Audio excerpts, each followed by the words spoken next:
ভালো ভাবে বাঁচতে চাবে, তবে তোমার শাস্তি হবে। ভাবছো তুমি বিচার চাবে, এবার বোকা সব হারাবে। বললে কথা আসতে বলো, কিংবা রাজার কথায় চলো।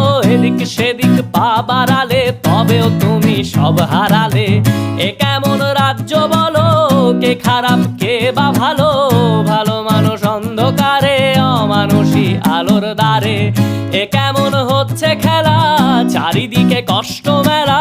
কে কোথায় যাচ্ছি ভেসে, থামবো কোথায় অবশেষে? রাজার রাজ্যে সবাই গোলাম, করতে হবে রাজার সুনাম। না হয় তোমার কল্লা যাবে, বিরাট কঠিন শাস্তি পাবে।